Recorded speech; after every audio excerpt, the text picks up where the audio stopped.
The church is in trouble, at least according to the statistical reports that come out year after year that continue to show a downward trend in church attendance and church membership across all churches and denominations throughout America, especially in young people. It seems like they either don't have the interest or haven't been shown the importance of regular worship attendance.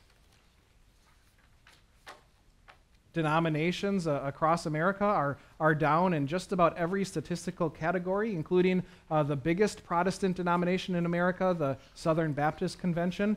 Just last year lost almost 500,000 members. That's more than our entire church body combined.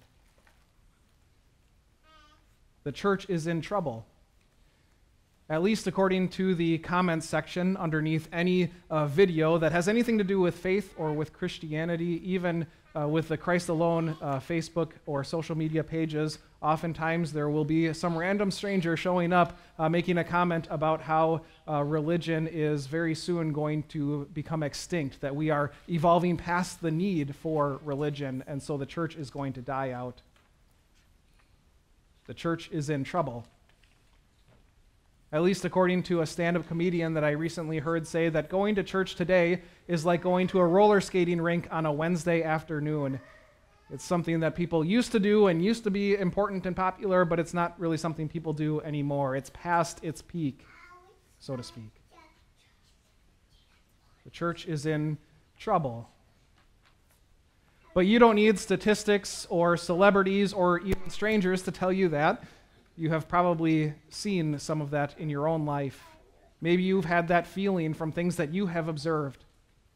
Maybe you have kids that you raised up in the church, but now it seems as though it just isn't that important to them anymore. Somewhere along the way, they decided not to prioritize it any longer. Maybe you have a friend that you've invited to join you for a worship service again and again, and he continues to decline your invitation. Maybe you look out in the culture and you just have a feeling that the church is in trouble because it seems like there are some dark forces at work, something even demonic in our culture, where it seems like we can't even have a civilized conversation with other people that we disagree with any longer. It seems like things like compassion and kindness and generosity and patience, but those things are just a thing of the past. And now we're just a couple of weeks away from Pride Month, in which you will be reminded, everywhere you look, there will be a colorful little reminder that the culture cares very little about what your old book has to say about sin or repentance or turning to Jesus for forgiveness. And yet, in spite of all of these things, I am here to tell you this morning that I have all the confidence in the world that the church is going to be just fine.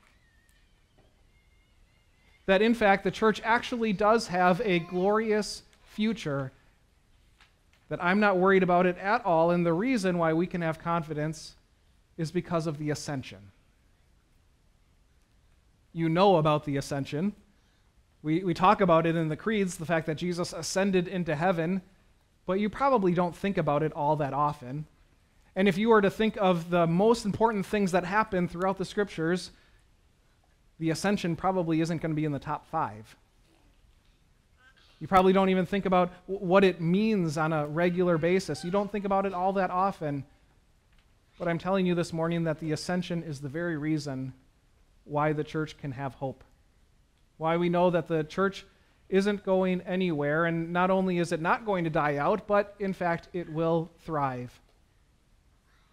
The passages that I'm going to share with you this morning are taken from Paul's encouragement that he gave to the Christians who were living in Ephesus at the time.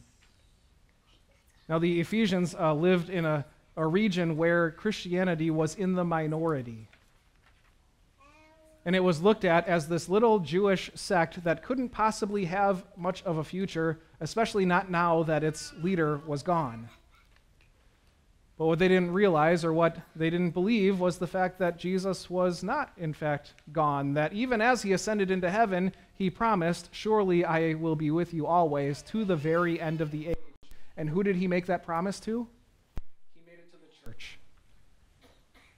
He said that to his disciples as he sent them out to go and make disciples of all nations by baptizing and teaching, and anywhere where that activity of the church goes on, there Jesus is with them.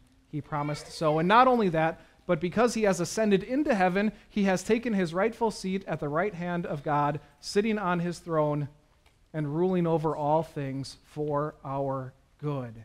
That's the encouragement that Paul gives to the Ephesians here, that he lives and rules over all things, and we can have hope because our Redeemer lives.